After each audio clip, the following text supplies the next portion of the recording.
Still fairly new to Drexel, but also still fairly new also to Philadelphia. So we're certainly excited about our Eagles winning the Super Bowl. So lots to cheer. But to get started, let me introduce our dean. I'll read her bio, and then we can get started with our conversation for the evening. So Dr. Emily Roper joined Drexel University from Sam Houston University, where she served as the dean of the College of Health Sciences. Her experience aligns closely with Drexel's mission of advancing innovation and leadership in health professions and nursing education. As dean at Sam Houston, Roper led the development of a college strategic plan, oversaw the design of a new health professions building, and completed a feasibility study with $15 million in funding to expand the university's undergraduate nursing program.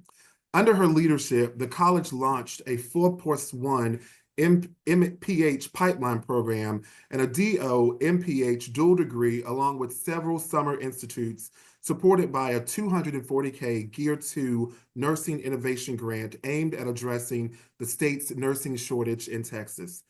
Roper also prioritized initiatives that enhance access, equity, and collaboration among students and faculty.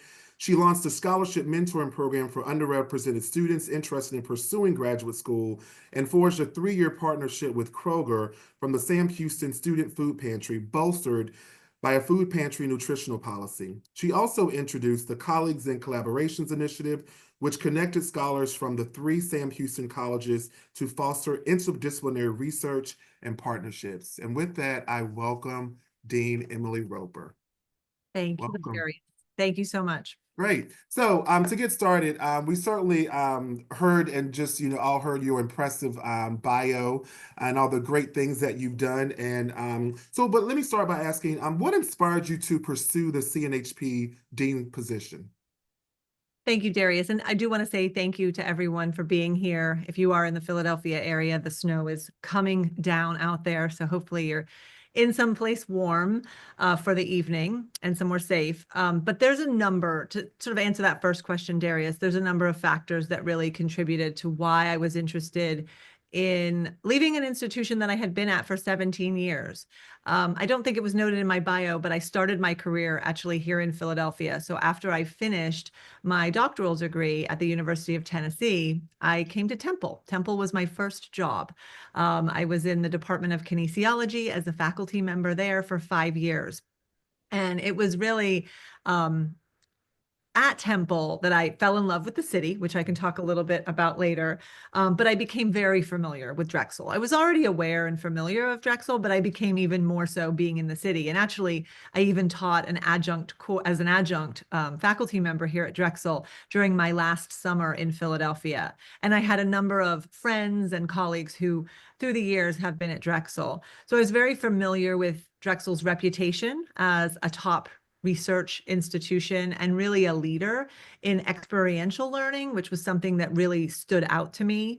But specifically within the College of Nursing and Health Professions, and what attracted me to this position and the position of dean was a couple of different factors. One, I would say the interdisciplinary education. I think CNHP's makeup in terms of the academic programs or departments that are housed within this college really lend itself very well to interdisciplinary or interprofessional education and research. And so those opportunities for collaboration really align well with my vision for preparing future healthcare leaders, our students. I think also the innovative and urban focused mission of not only the university, but very specifically this college, the strong ties that it has to the community and the urban setting in particular really provide, I think, a unique platform to address health disparities and promote equity.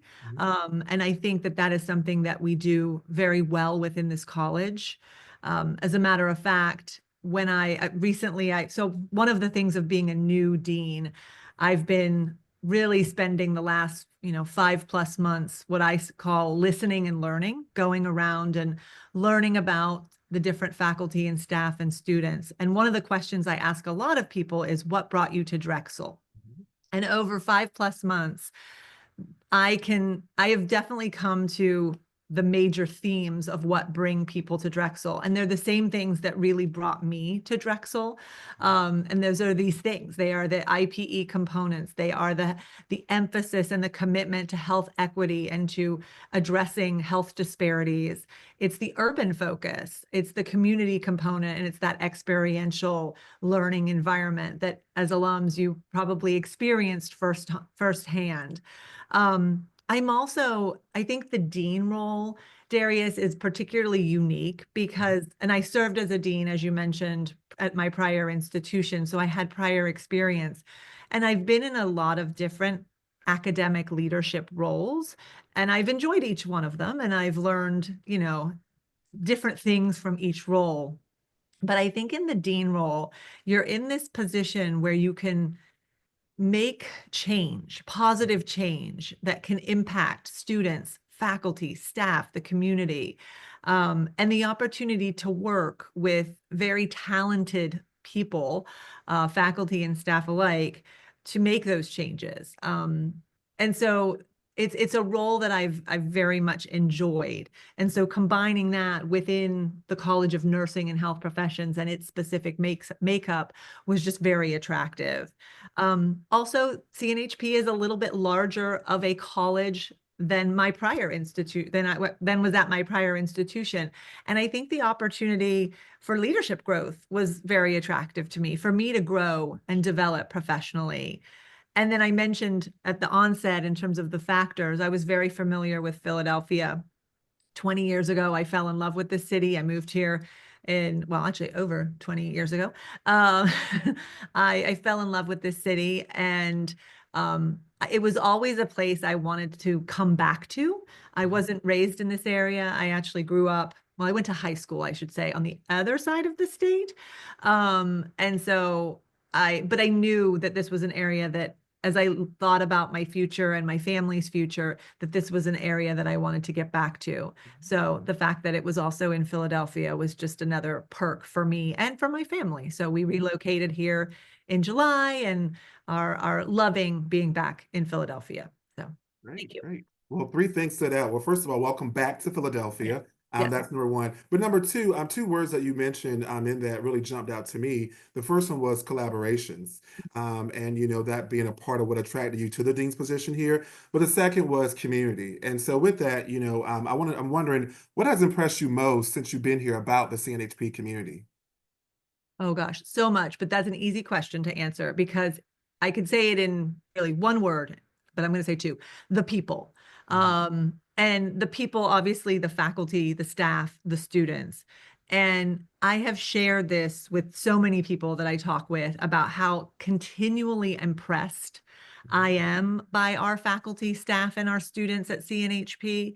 There is tremendous passion and dedication that just genuinely stands out to me. It's hard to even put into words. But every direction I turn, and I have really, for the last 5.5 months, like I said, immersed myself within this college to really learn everything that is CNHP, as well as Drexel University as a whole.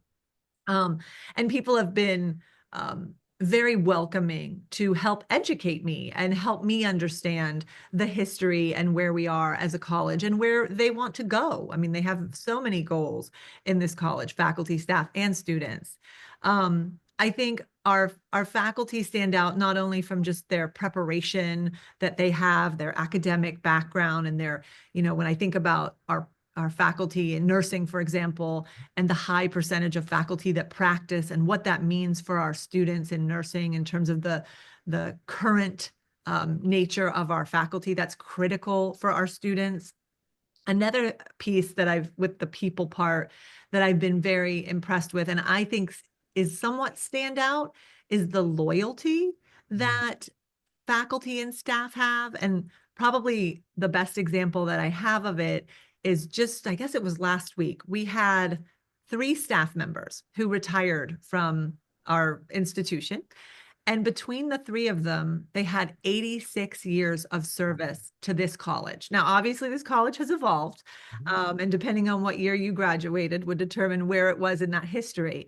But there are three staff members who had given 86 combined years of service to this college, and they are not unique. When I turn and listen, another question I ask is, how long have you been at Drexel?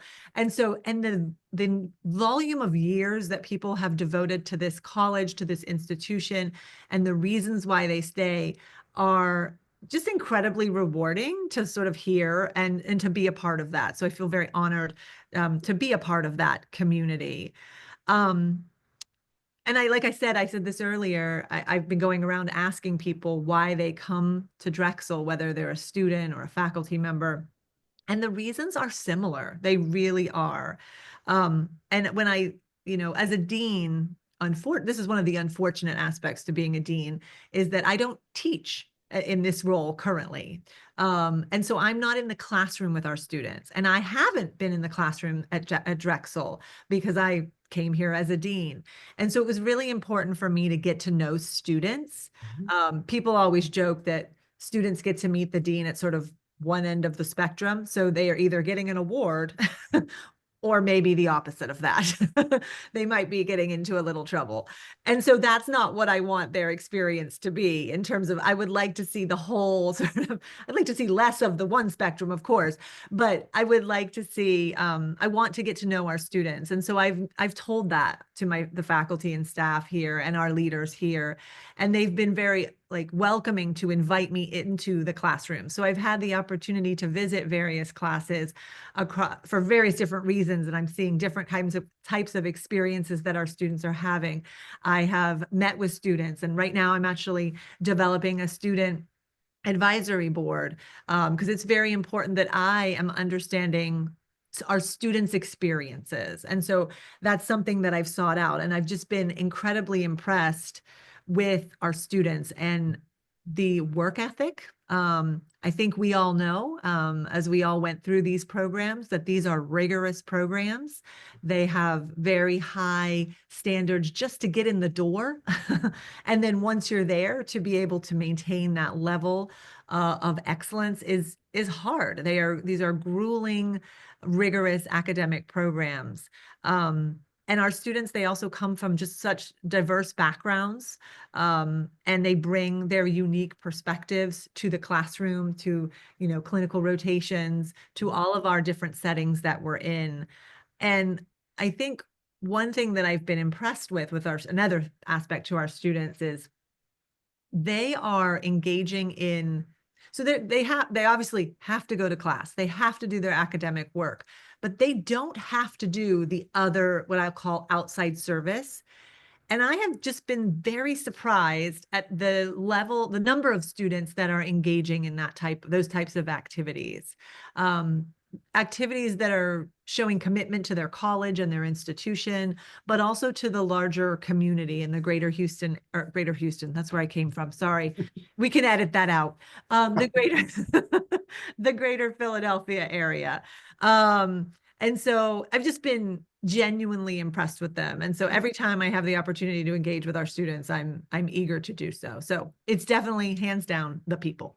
That's good. And, I think back to when you first arrived, one of the first things, at least I remember that you did with a student, you actually met with the first year student, Talia, who's from Baltimore. I remember you met with her. But I also know that you meet a lot with our Drexel University Student Nursing Association. Certainly, cultivating leadership, is certainly something that we really impress upon our students here and want them to do.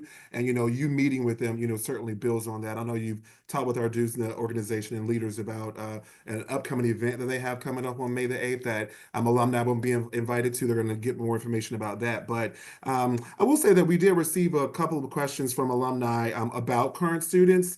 So how is the college creating a culture of excellence for current students and setting them up for success after graduation? Mm-hmm. I mean, this is the core of what we should be doing in higher education. I mean, this is kind of the why. This is why we're here. We are here for our students. I think first and foremost, we must establish rigorous academic programs. Mhm. And our faculty and our staff are continuously updating and innovating the curriculum to really reflect the latest research and industry trends. I mean, like I mentioned, the high percentages of our nursing faculty who practice, that is incredibly impactful in how we design our curriculum. Mhm. And it's not just in nursing, it's across all of our programs in nursing and in health professions, and how industry knowledge and experience informs that training. And our students talk about that. They appreciate that. They actually do understand the importance and impact of that. I don't think you can talk about Drexel without talking about co-op and experiential learning. I mean, that is what I knew of Drexel from, 20 plus years ago. I knew that Drexel was a leader in this space. It is what our students talk about. I was not fortunate enough to have that type of co-op experience in my academic career. But certainly now I'm appreciating being on the sort of other side and ensuring that our students have those types of experiences and what they mean. And, when I talk with our students, the impact of that co-op experience is top of the list in terms of what's transforming their experience here at Drexel.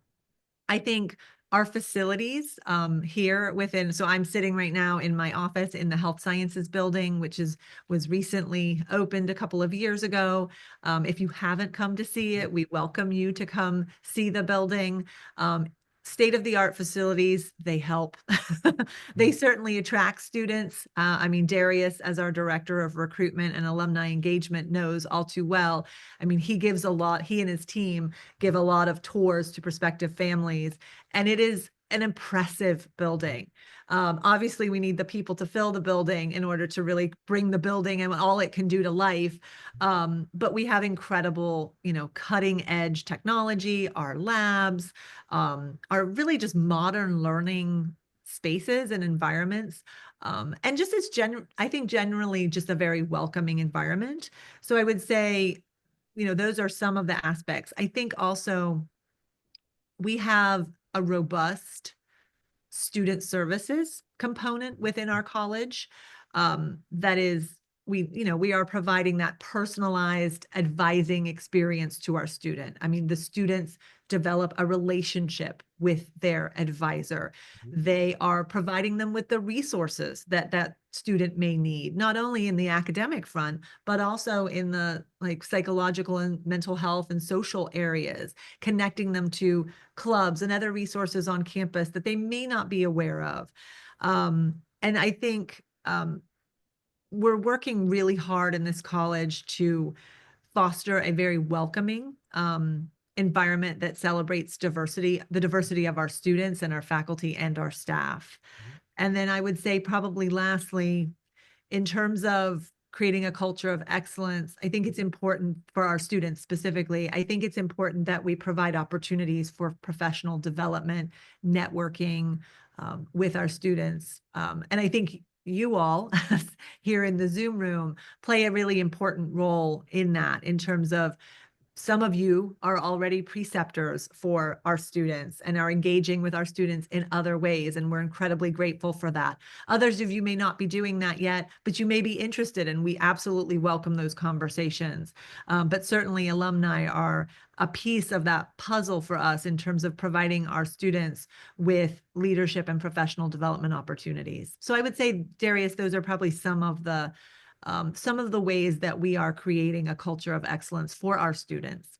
Yeah, great. And I think our alum are, a testament, the work that they're doing, in the recruitment space when we, have events or when prospective students and their families come in and they see our current students. And it always impresses me when they say, I want to be just like that student right there. And, just them hearing their stories. And, as we work to get alumni, engage more in recruitment events or, whatever involvement that could be,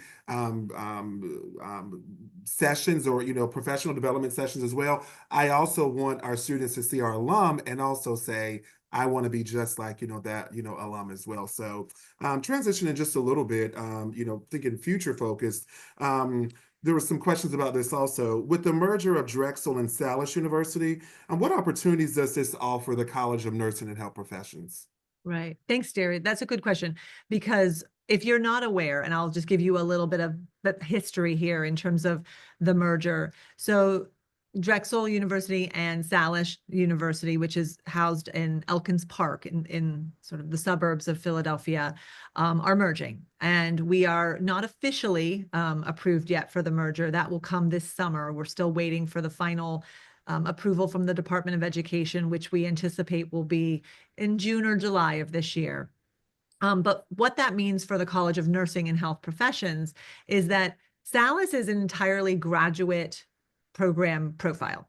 And 4 of the academic programs at Salus are going to be integrating within CNHP. That does not mean that they're physically moving to the University City location. They will stay at their Elkins Park location, but they will be housed within our college. So we are gaining 4 additional programs in the health professions. So specifically, we are receiving or we are integrating occupational therapy, audiology, orthotics and prosthetics, and speech language pathology.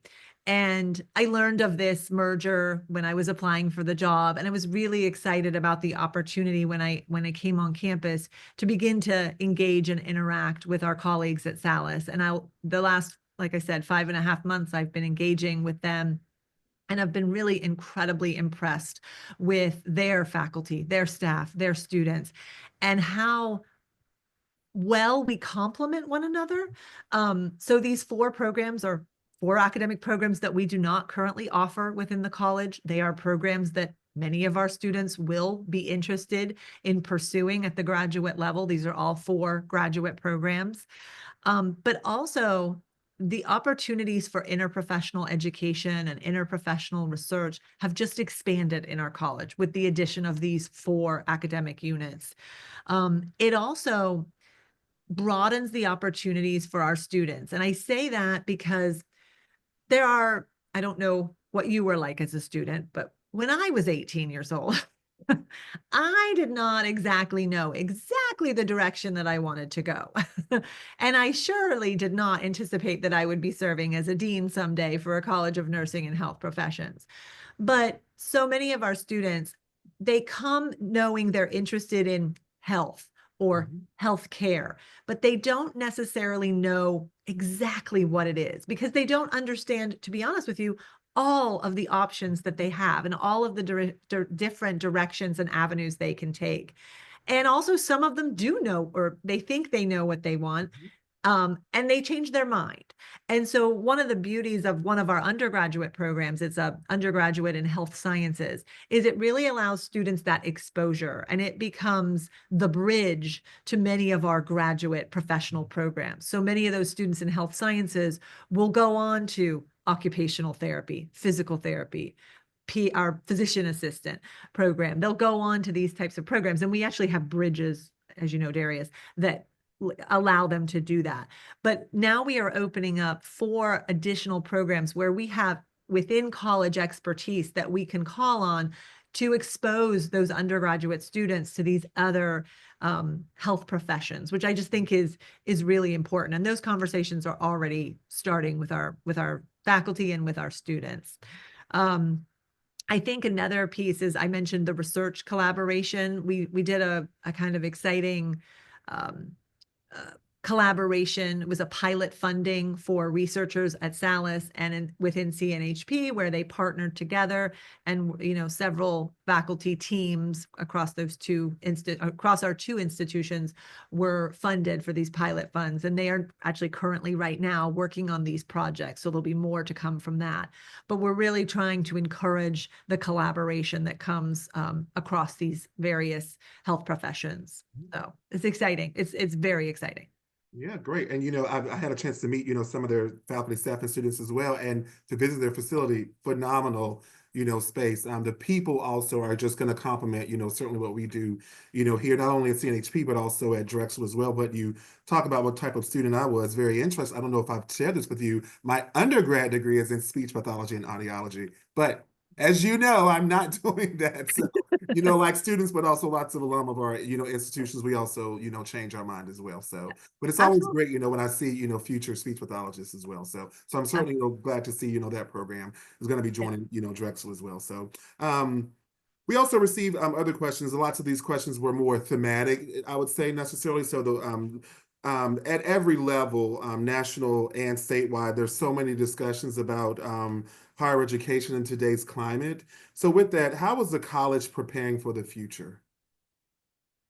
That's a great question. And it's a hard one because I think most of you, um, even if you're not working in higher education, you're likely aware of the challenges that higher education is facing today.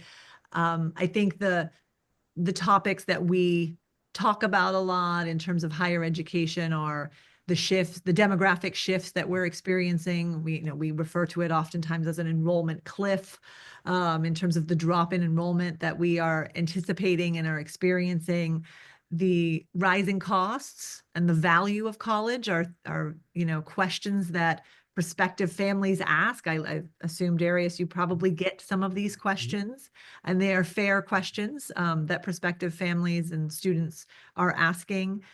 Obviously, the rapid change in technology. I mean, just thinking about AI and how it is changing how we teach, how our faculty how they teach in the classroom and how our students learn. That's, dramatically. We actually just last week, I think it was, had an AI in healthcare conference that our college put on, and brought in external speakers and also many experts from within Drexel. And I thought that was, well attended and well received, and is obviously an opportunity for us to talk about critical issues facing healthcare pertaining to AI.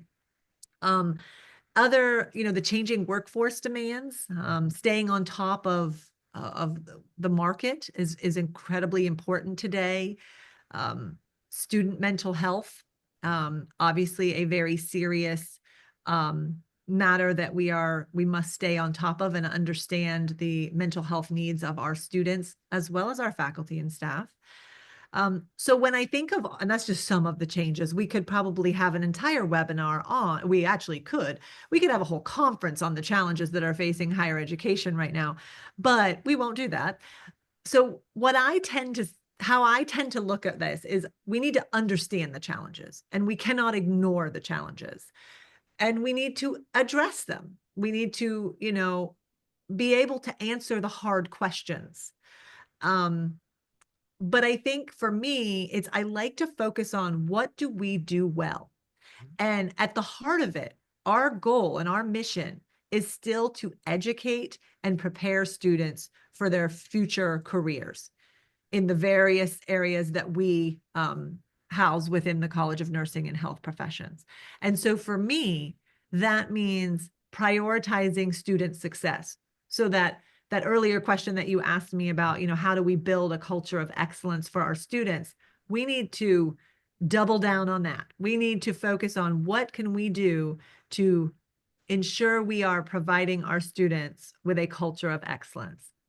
Um, I think and with that, it's not only the academic component, but it's the comprehensive support services. And I think I mentioned those earlier as well. I think we do this. And again, I walked into this, I have inherited this, which is wonderful. I think we have a strong, comprehensive support services for our students, not only within CNHP, but also at the university.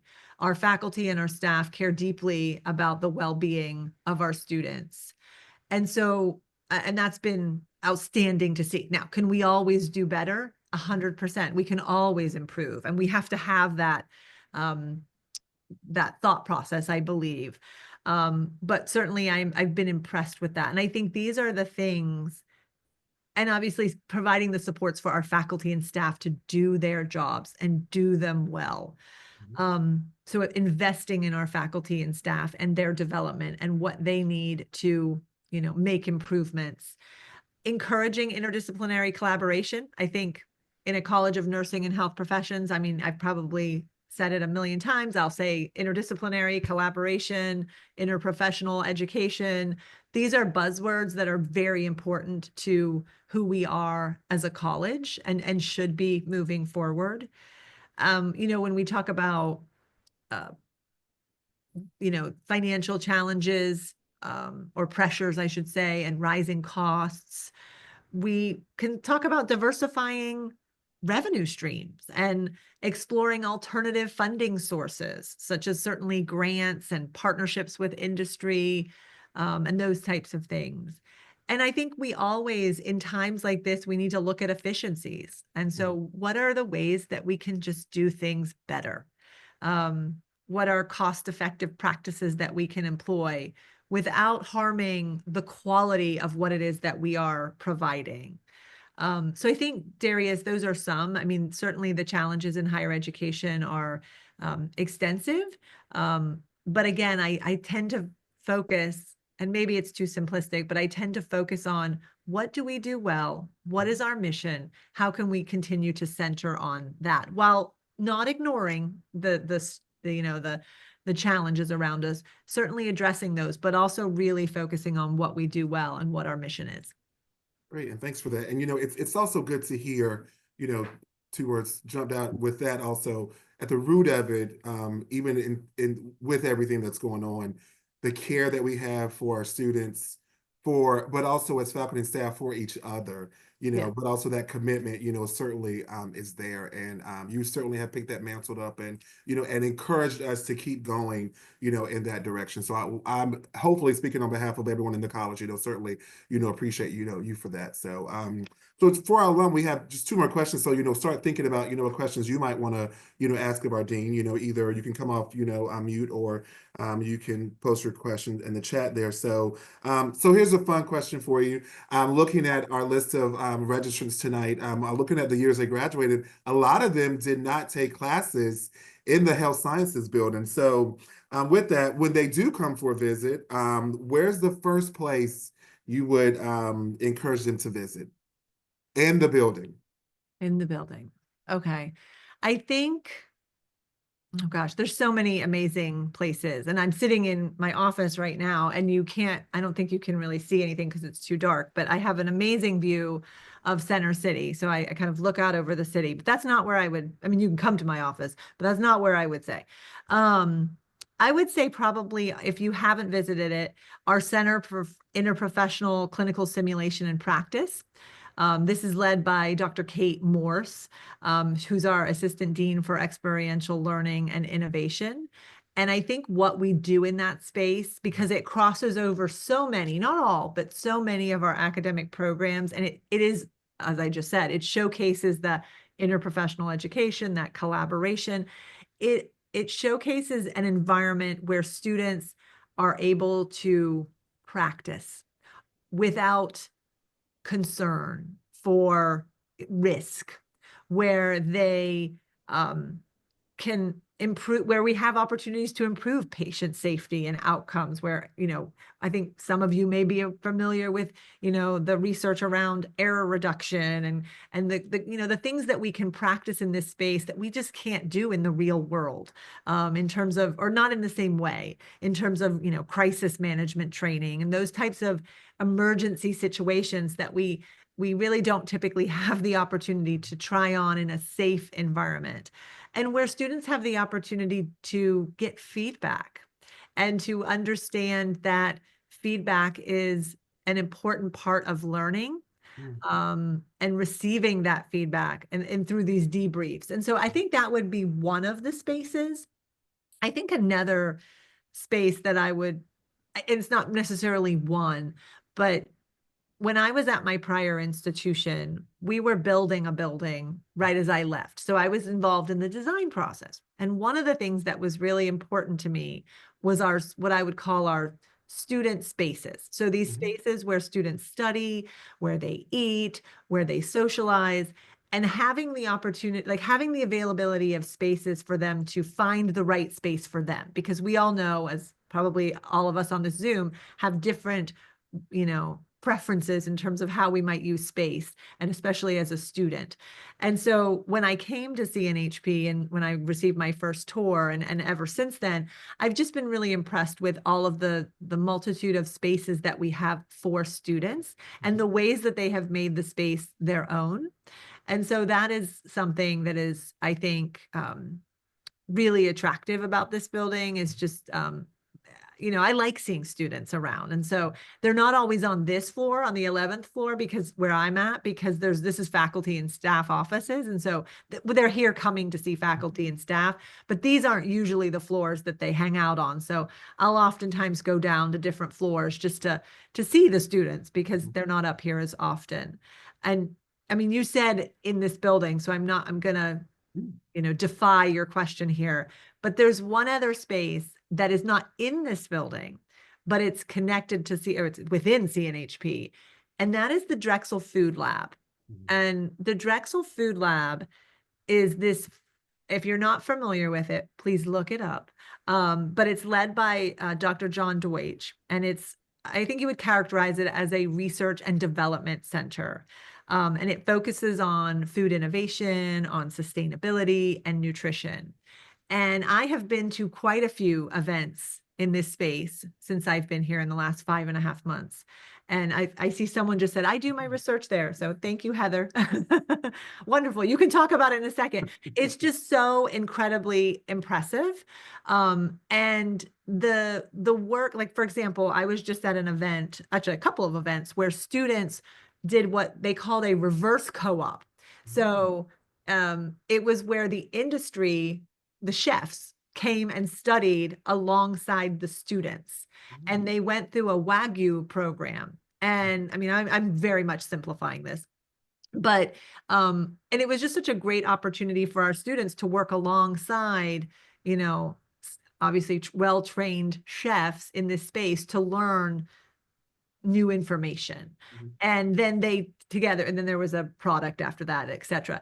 But it's just an incredible space that it's a hub really for students. I mean, obviously Heather's engaging in research there, but certainly for learning and development and creativity and innovation. I think it's a great symbol for what CNHP and Drexel is all about. So that would be, so I'm not following your direction there, but I would add that as sort of my third favorite space.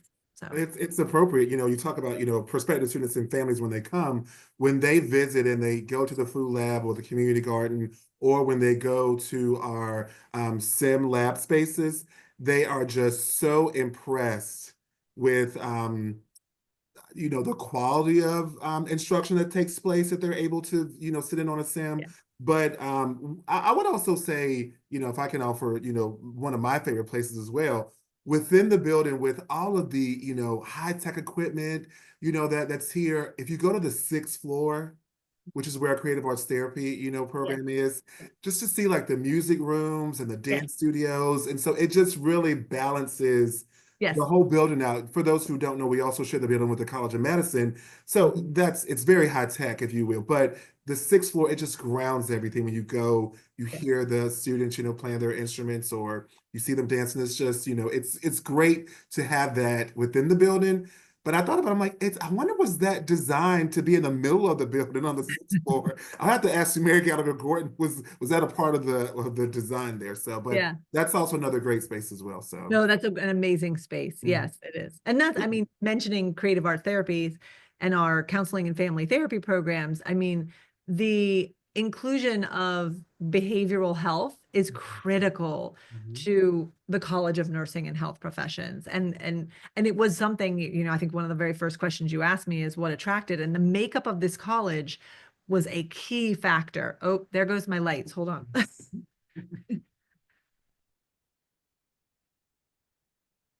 So one of the things with this high-tech building is my lights go out if I don't move.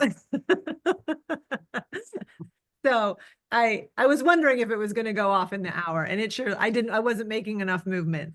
Sorry about that. But there was one of the pieces that really attracted me to this position was the makeup of this college, and that behavioral health, which sometimes is housed in other colleges, not necessarily within a nursing and health professions college. So it's definitely I don't know, it gives a really holistic view of health. And so and the opportunities again for collaboration are incredible. So great.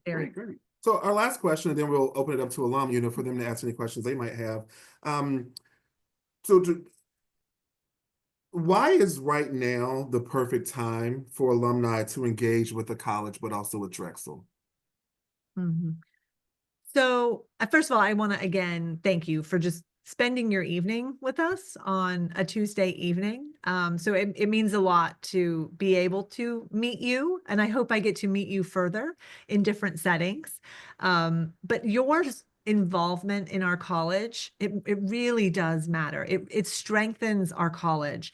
And some of you are already serving, like I said, in different roles within our college, whether that's as a mentor, as someone, an employer, as a preceptor. And so I want to know about those experiences and I want to know about your perspectives of working with our students. And I think there's just so many things that an alum can provide in terms of certainly, like I've mentioned, mentorship, professional networking, certainly employment, these types of things. But I think that an active alumni network really strengthens a college in terms of its profile. You help to attract top students and faculty. Darius mentioned it a little earlier. You know, ours when Darius meets with prospective families and specifically the students, they don't want to hear from me. I mean, they want to hear from our students and they want to hear from folks like you. And so any opportunity we have to showcase our alumni, it helps us. So it's very selfish. We also want to give back. But certainly the benefits that you bring are tremendous. And we do hope that you'll be involved. One of the things that Darius and I have been talking about is developing a dean's advisory council for alumni. And so I want to have involvement from our alumni on this advisory council. So if this is something that you're interested in, please do let us know and we'll be reaching out. But I need your guidance. I Mhm. need the perspectives that you have within your professional roles, whatever that may be under this umbrella of nursing and health professions. The expertise that you bring is something I don't have in the seat that I sit in right now. I need you to be a sounding board for new ideas that we may have and give us that critical feedback that I think we need in order to determine how to move forward. I want your feedback on current initiatives and interdisciplinary improvements that we can make. So I really do, I value this relationship. And I'm really glad that we were having the opportunity tonight to at least engage via Zoom. But I hope it's a start for some of you and we can continue to engage after tonight. There you go. Great. Well, I saw one, I'll hire. So Oh, students okay. have jobs, it seems already. And then another, I think that Heather was speaking to the advisory council, said I'm interested. So Good. we've got jobs and we've got interest in the Good. advisory council. So, but at this moment, we'll certainly, open it up, for anyone to come off mute if you want to, or, ask a question in the chat. We can, certainly, have entertain those questions or comments or thoughts there. So Yeah. anyone?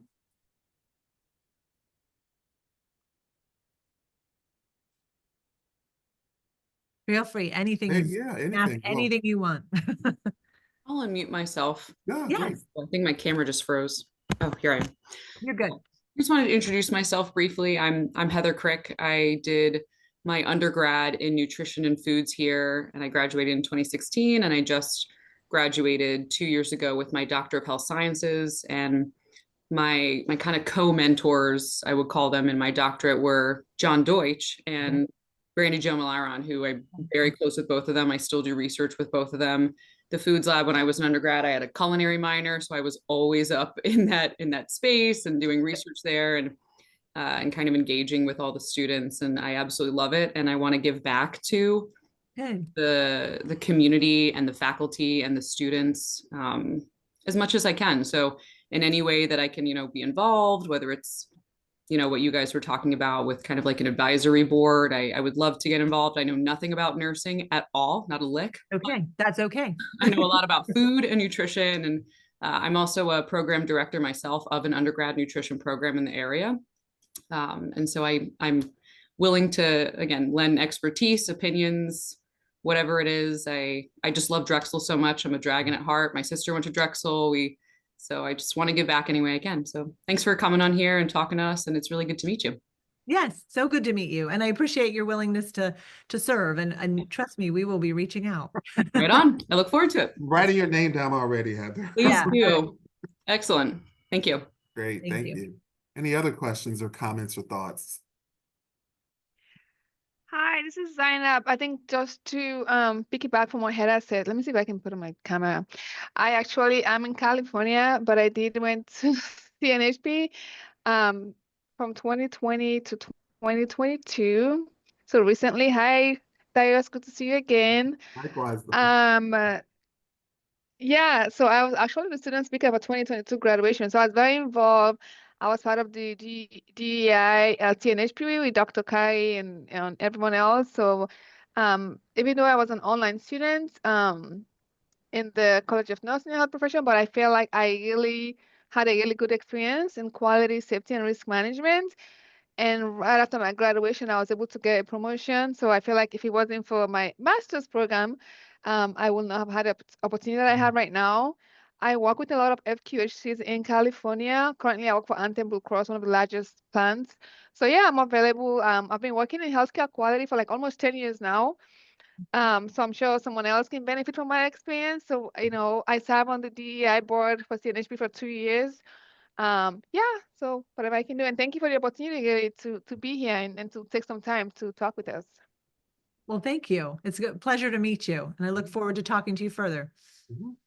And something you mentioned, and I think when you mentioned that, students and others can benefit, from what you're doing, but also from your Drexel experience. And, that's so important and it's so valuable. And I think what the dean was mentioning about, when we go to these events, we can take a step back and our current students can really run the show, but also our alumni, can certainly do that as well. So it's certainly, great to hear. Number one, great to see you again also, but also great to hear that, you have a passionate commitment to want to, serve the college, but also recognize that, students and others can benefit from what you're doing and also how Drexel played a part in that. So we certainly appreciate that. So yeah. Any other thoughts or questions for us?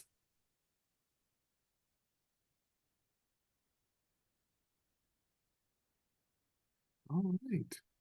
Okay. Well, I want to certainly, any closing remarks, Emily, you would like to share? No, I'll just say thank you again. I know I've said it several times, but I think I appreciate you taking the time out of your busy schedules to join us this evening, and I look forward to getting to know you further. Please don't hesitate to reach out to me. You can email me directly. You can call, certainly stop by as well. We'd love to give you a tour. But if you have specific ideas for how you might like to engage, please, we welcome them. We would really appreciate any opportunity to engage. So thank you so much. And thank you, Darius. Thank you. Oh, thank you. Yeah. These are conversations. I appreciate it. Yeah. Thank you. Thank you all. Thank you. Have a good night, everyone. Be safe. Very nice to meet you. Very nice to meet you. Yes. Bye-bye. Bye-bye. Thank you.